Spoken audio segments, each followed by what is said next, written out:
चुनावी महासमर के सबसे बड़े इंटरव्यू की सीरीज में न्यूज 18 ने केंद्रीय गृह मंत्री राजनाथ सिंह से खास बातचीत की। नेटवर्क 18 के group editor in chief Rahul Joshi के सवालों पर राजनाथ सिंह ने बेबाकी से जवाब दिया और दावा किया कि वो लखनऊ से ही चुनाव लड़ेंगे और पीएम मोदी वाराणसी से। हाँ, लखनऊ से लड़ना, मैं निश्चित रूप से लड़ूंगा लखनऊ से। और मोदी जी बनारस का मुझे बेहद प्यार मिला है और मोदी जी बनारस, और मैं आश्वस्त हूं आगे भी उनका प्यार मिलेगा। आप लखनऊ से, मोदी जी बनारस से, ये तय है। हम मोदी जी भी बनारस से ही लड़ेंगे। तो केंद्रीय गृह मंत्री राजनाथ सिंह के साथ पूरा इंटरव्यू आपको जल्द दिखाएंगे। बहरहाल बढ़ेंगे खबरों में। सूबे के दो बड़े विरोधी एक साथ आ गए हैं। एक विस्तार में जुटा है तो दूसरा घर की रार संभाल नहीं पा रहा। बाप ने बेटे से छोटी बहू के लिए सिफारिश की, लेकिन बेटे ने मुहर नहीं लगाई। बज गया चुनाव का डंका, बिछ गई सियासी बिसात, घर की रार अब भी बरकरार। चुनाव की घोषणा हो गई, लेकिन घर की रार अभी भी बनी हुई है। मुलायम सिंह यादव ने अखिलेश यादव से अपनी छोटी बहू अपर्णा के लिए सिफारिश की, लेकिन संभल से उम्मीदवार बनाने पर मुहर नहीं लगी। राष्ट्रीय अध्यक्ष जी ने 4 सीटें अभी घोषित की हैं, जिसमें संभल है। और मुझको लगता है कि कौन कहां से चुनाव लड़ेगा ये पार्टी नेतृत्व तय करता है। और जहां तक नेताजी जिसको भी कह देंगे, जहां से कह देंगे, अध्यक्ष जी करेंगे, लेकिन ये बातें कहां से आ रही हैं ये बात अभी तक समझ में नहीं आई। ये तो रही घर की बात, जो उलझती ही जा रही है। लेकिन गठबंधन में शामिल मायावती अपने पैर पसारने में जुटी है। हिंदी पट्टी राज्यों में गठबंधन करने के बाद अब साउथ में कांग्रेस और बीजेपी विरोधी दलों के साथ गठबंधन की गांठ लगी है।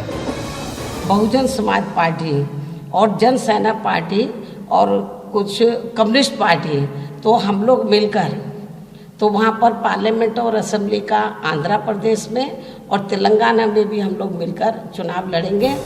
मायावती जिस तरह से कांग्रेस के सीने में वार करती हैं, उससे घायल कांग्रेस ने पूछा कि मायावती का बीजेपी के प्रति सॉफ्ट कॉर्नर क्यों है। बीजेपी के खिलाफ आप नहीं बोलती, देश के लोग इस बात को अच्छी तरह समझते हैं। मायावती बखूबी ये बात समझती हैं कि दिल्ली में सत्ता की धमक दिखानी है तो अन्य राज्यों में भी अपनी पकड़ मजबूत करनी होगी। मायावती ने मुलायम के चेहरे को भुनाने के लिए रणनीति तैयार कर ली है। कार्यकर्ताओं को निर्देश दे दिए गए हैं कि मुलायम के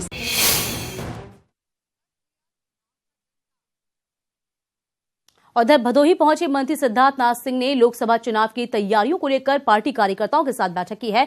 प्रियंका के प्रयागराज से वाराणसी तक जल मार्ग से चुनाव प्रचार करने पर उन्होंने कहा कि प्रियंका अपनी यात्रा से पब्लिसिटी करेंगी। उनकी यात्रा से अब पूरा देश देखेगा कि जो जल यात्रा संभव नहीं थी उसे मोदी सरकार ने संभव किया है। उन्होंने कहा कि राजीव गांधी से लेकर दूसरे कांग्रेसी सरकारें गंगा एक्शन प्लान लाई थी, जिसका पैसा गंगा पर खर्च न होकर लोगों की जेब में गया था। सिद्धार्थनाथ सिंह ने मायावती पर भी निशाना साधते हुए कहा कि माया की कथनी और करनी में अंतर है। वो बोलती हैं कि उनका कांग्रेस से गठबंधन नहीं है, तो वो ये बताएं कि रायबरेली अमेठी से उनका कौन सा प्रत्याशी चुनाव लड़ेगा। जी को अपनी कथनी और करनी में पहले तो जो अंतर है उसको उन्हें स्पष्ट करना चाहिए। मायावती जी ने कहा है कि कांग्रेस के साथ उनका पूरे देश में गठबंधन नहीं है। आप सीनियर पार्टनर हैं बीएसपी एसपी के गठबंधन की, तो क्या आप इसको कबूल करती हैं? नहीं करती तो रायबरेली और अमेठी पे कौन सा अपना कैंडिडेट उतारेंगी, इसके बारे में वो जानकारी दें। तो प्रियंका गांधी 3 दिवसीय पूर्वांचल दौरे पर आने वाली हैं, जिसका रोड मैप सामने आया है। क्या क्या कार्यक्रम होंगे और किनसे मुलाकात करेंगी, सब कुछ ग्राफिक के जरिए हम आपको समझाते हैं। प्रियंका गांधी का कई कार्यक्रम होने हैं प्रयागराज में। 18 को प्रयागराज दौरे पर रहेंगी प्रियंका गांधी। प्रयागराज में प्रियंका गांधी कई कार्यक्रम में रहेंगी। जिस तरीके से दौरे की हम बात करते हैं तो कार और स्टीमर का वो सहारा लेंगी। कई लोगों से इस बीच मुलाकात होगी, विचार विमर्श किया जाएगा। 19 तारीख को मिर्जापुर का दौरा करेंगी। सफर में कार और स्टीमर, जी हां, इनका सहारा लेंगी। कई कार्यक्रम में हिस्सा होने के बाद दर्शन पूजन किया जाएगा और इस्माइल चिश्ती दरगाह भी वे जाएंगी। 20 तारीख को वाराणसी का दौरा, स्टीमर से वाराणसी तक जाएंगी प्रियंका गांधी। तो दर्शन पूजन का भी यहां पर कार्यक्रम रखा गया है और उसके बाद कार्यकर्ताओं से मुलाकात करेंगी। बाबतपुर एयरपोर्ट से प्रियंका दिल्ली वापसी करेंगी।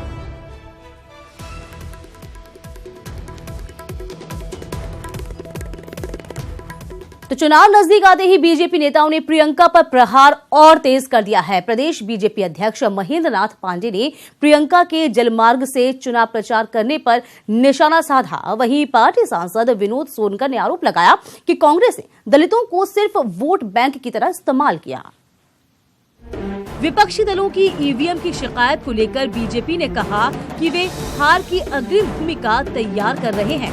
देखिए, विपक्षी दल अपनी अग्रिम भूमिका बना रहे हैं। हमारी पार्टी भारत निर्वाचन आयोग जो सबका आयोग है और जिसका देश और दुनिया में लगातार एक गुड रिकॉर्ड है चुनाव कराने का, वो जो भी निर्णय करेगा भाजपा उसके साथ सहयोग के लिए तैयार है। वहीं प्रियंका के वाराणसी दौरे में जलमार्ग से प्रचार पर कहा कि ये उनकी सरकार के ही काम का प्रचार होगा।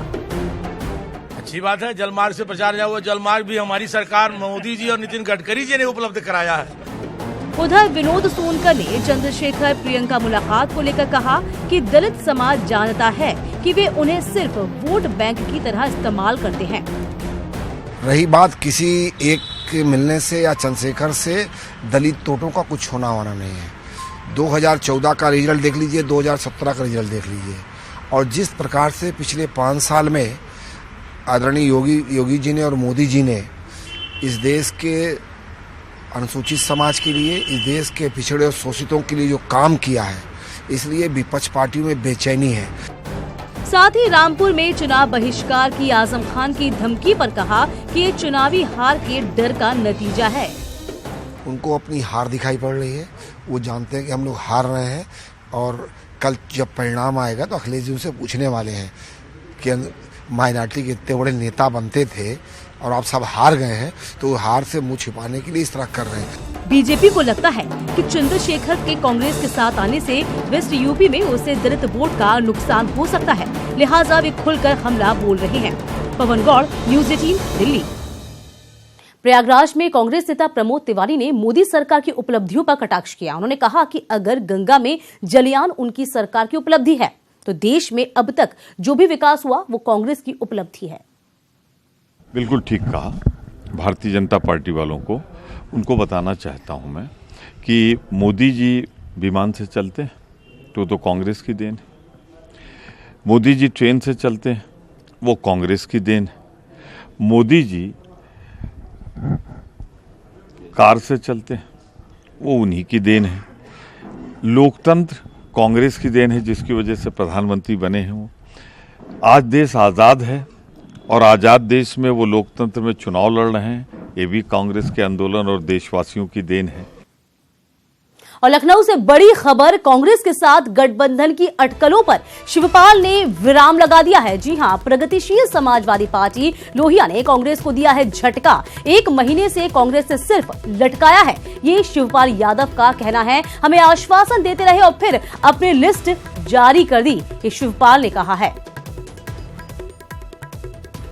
तो 1 महीने से कांग्रेस ने सिर्फ लटकाया, शिवपाल यादव ने कहा।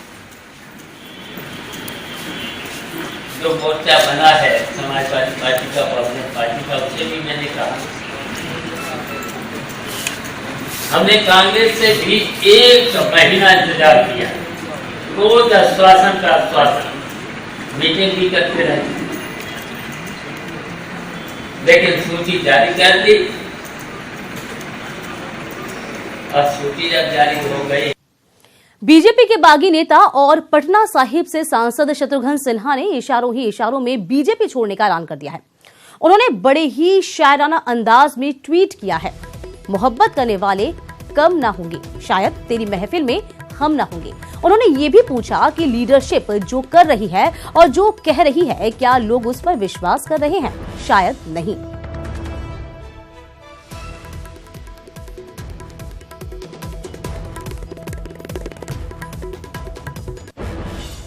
चलिए, बीजेपी और अपना दल ऐसे में सीटों को लेकर बात बन गई है। अपना दल 2 सीटों पर चुनाव लड़ेगा।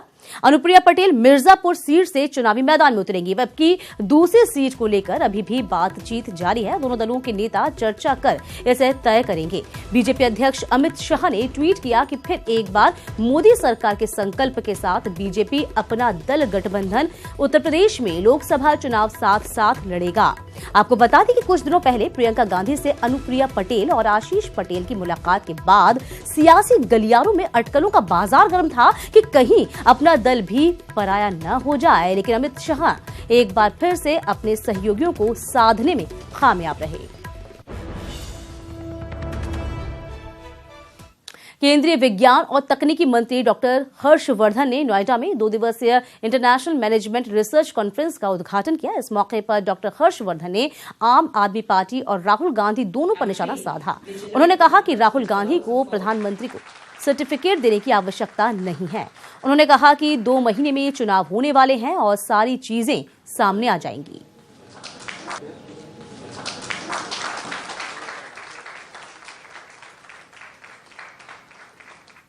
राहुल गांधी अब चीन की वीटो पावर के लिए लगातार कह रहे हैं कि प्रधानमंत्री पर निशाना साध रहे हैं कि उनको कुछ उन्होंने नहीं सब बोलना चाहिए था।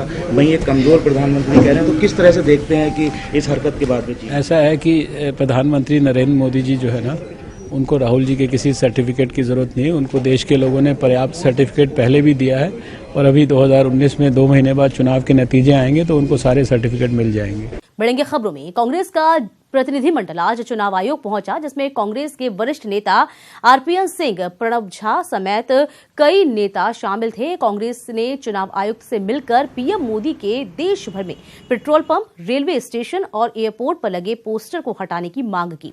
आरपीएन सिंह ने न्यूज 18 से खास बातचीत में कहा कि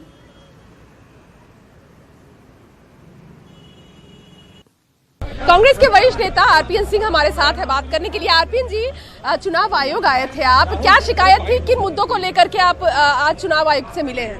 देखिए, साफ तौर से हमने एक पत्र लिखा था कि जो इश्तिहार पेट्रोल पंपों में प्रधानमंत्री जी के इश्तिहार लग रहे हैं, हजारों करोड़ रुपए जो एक्साइज ड्यूटी में पेट्रोल और डीजल से जनता से उन्होंने वसूला है, उनका पैसा वो इश्तिहारों में पेट्रोल पंपों पे, एयरपोर्टों पे और रेलवे स्टेशनों पे कर रहा है। इलेक्शन कमीशन ने साफ तौर से कहा कि उस पर हम कार्रवाई हम कर रहे हैं आपके पत्र पर, और आज शाम को हमने ये रिव्यू भी रखा है कि दिल्ली के जंतर मंतर पर कांशीराम की जनती भीम आर्मी बहुजन हुंकार रैली मना रही है, जिसमें चंद्रशेखर आजाद भी शिरकत करेंगे और सभा को भी संबोधित किया और कांशीराम के द्वारा दलित समाज के लिए किए गए कार्यों को याद किया। जानता हूं कि संघर्ष में आदमी अकेला होता है, लेकिन जब सफलता मिलती है तो काफिले होते हैं। आप घबराइएगा मत।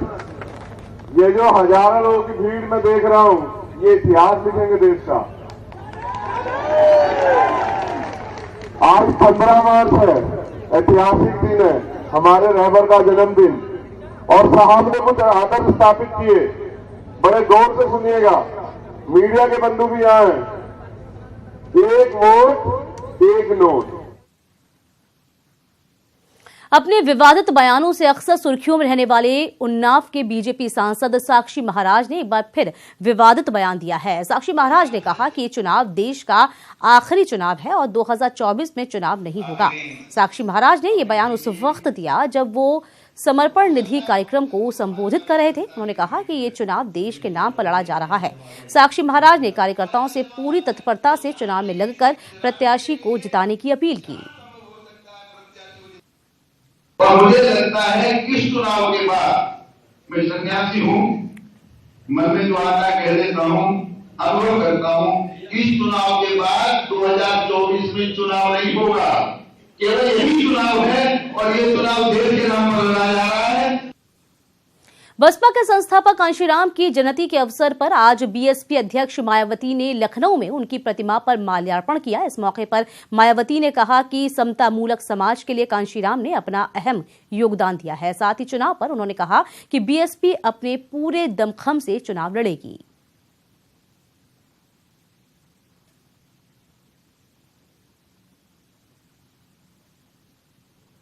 हमारी पार्टी के लोग ऐसे समय पर मना रहे हैं जब देश में इस समय लोकसभा के आम चुनाव घोषित हो चुके हैं। और यदि इस चुनाव में हमारी पार्टी के लोग पूरे देश में सभी विरोधी पार्टियों के साम दाम दंड भेद आदि हथकंडों से सावधानी बरतते हुए अपनी पूरी सूझबूझ व दमदारी के साथ ये चुनाव लड़ते हैं। खबर इटावा से, जहां प्राइमरी स्कूल में बच्चों को आकर्षित करने के लिए रंग रोगन और फूल पत्तियों की चित्रकारी की गई। पूर्व डीएम सिल्वा कुमारी के कार्यालय में बहुत से स्कूलों पर कमल के फूल भी बनाए गए थे, लेकिन ये कमल के फूल अब विपक्षी दलों को कांटों की तरह चुभ रहे हैं और कांग्रेस पार्टी ने इसे पोलिंग बूथों पर ही बीजेपी का प्रचार माना है और निर्वाचन आयोग में शिकायत भी की। इसके बाद निर्वाचन आयोग ने इस मामले में तत्काल कार्रवाई करते हुए बेसिक शिक्षा अधिकारी को निर्देश दिए हैं कि सभी स्कूलों से कमल के फूलों के निशान को या तो चुनाव तक ढकवा दिया जाए या फिर पेंट करके उन्हें मिटा दिया जाए। होते ही चुनाव आचार संहिता लागू हो गई थी और उसी समय से हमारे जनपद में जो भी फ्लाइंग स्क्वाड की टीमें थी, जो उनको आचार संहिता लागू करवाने की जिम्मेदारी दी गई थी, उन्होंने अपना काम शुरू कर दिया था और हर जगह से उन्होंने जो भी आचार संहिता का उल्लंघन हो रहा था, सारे पोस्टर, बैनर, झंडे सब कुछ हटा दिए। एक इस शिकायत आने के पहले ही हम लोगों ने इसको संज्ञान में ले लिया था कि स्कूलों में बच्चे कमल का फूल प्रायः बनाते रहते हैं, वहाँ बने हुए थे दीवारों पे, उसको भी हम लोगों ने हटवा दिया है, या तो मिटा दिया है, उसके ऊपर कुछ चिपका दिया है और आज की डेट में कहीं भी कमल का फूल फिलहाल नहीं है। और आचार संहिता अनुपालन एक सतत प्रक्रिया है। जैसे अमरोहा में सफाई कर्मचारियों की गुहार ना सुनना पुलिस को भारी पड़ गया। गुस्साए सफाई कर्मियों ने NH 24 पर स्थित जोया पुलिस चौकी में तोड़फोड़ की है। लोगों का गुस्सा देखकर पुलिस कर्मियों ने चौकी छोड़कर अपनी जान बचाई।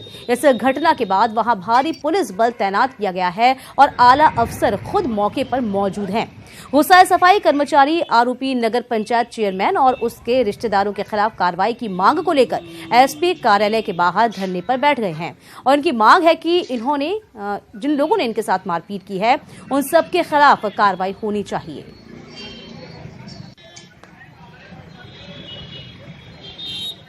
रिटायर आईएएस नेतराम के ठिकानों पर इनकम टैक्स की छापेमारी करीब 80 घंटे बाद खत्म हो गई है। इस छापेमारी के बाद लोगों के सामने जो आया है वो हैरान करने वाला है, क्योंकि काली कमाई का काला राज अब सबके सामने आया है। आईटी ने नेतराम के ठिकानों से 300 करोड़ की काली कमाई से जुड़े दस्तावेज जब्त किए हैं। साथ ही 30 शेल कंपनियों और कुछ बोगस कंपनियों का भी पता चला है, जिसके जरिए वो काली कमाई को खपाता था।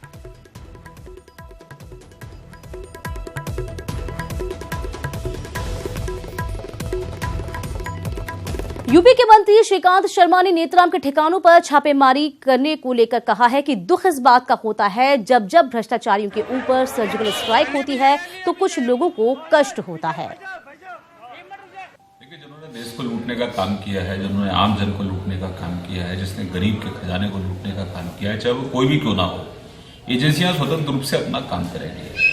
लेकिन दुख इस बात का होता है कि जब जब भ्रष्टाचारियों के ऊपर सर्जिकल स्ट्राइक होती है तो भ्रष्टाचार में जो संलिप्त लोग हैं और जिन लोगों के संरक्षण में भ्रष्टाचार हुआ है उनको बहुत तकलीफ होती है।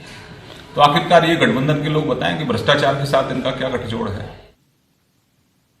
कानपुर में जहरीली शराब का कहर जारी है। बिधनू के टिकरिया गांव में जहरीली शराब पीकर अजमेर सिंह की मौत हुई है। परिजनों के मुताबिक रात में तबीयत बिगड़ने पर पहले उसका गांव में डॉक्टर से इलाज कराया गया, इसके बाद उसे अस्पताल में भर्ती करा दिया गया था। पुलिस ने शव को कब्जे में लेकर पोस्टमार्टम के लिए भेज दिया है।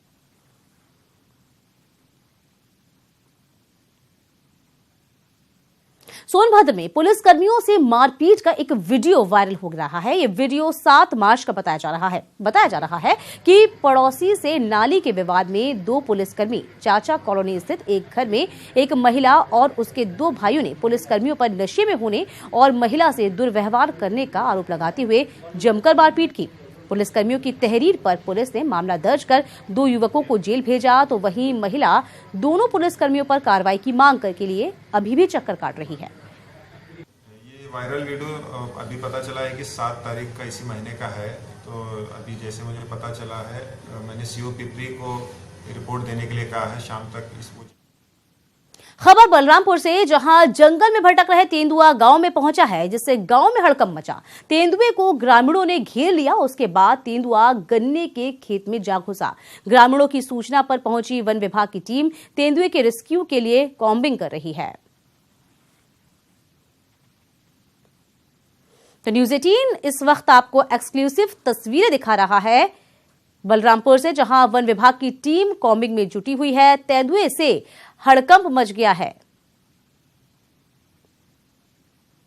सीतापुर में बैंक ठगी का सनसनीखेज मामला सामने आया। यहां के राला मऊ इलाके में इलाहाबाद बैंक के बैंक मित्र पर 50 लाख से अधिक की ठगी का आरोप है। बैंक मित्र ने करीब 200 लोगों से ठगी की। ठगी के शिकार सभी ग्रामीण हैं और बड़ी मुश्किल से पाई जोड़कर उन्होंने बैंक में पूंजी जमा की थी। इनमें से कई ग्रामीण महिलाएं ऐसी हैं जिनके खाते में वृद्धावस्था पेंशन या फिर विधवा पेंशन आती थी। अब इस ठगी से नाराज 200 से अधिक लोगों ने जिलाधिकारी और एसपी कार्यालय का घेराव किया है।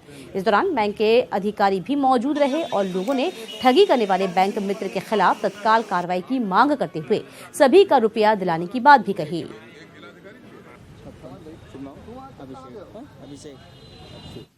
और इसी के साथ इस बुलेटिन में अभी के लिए इतना ही।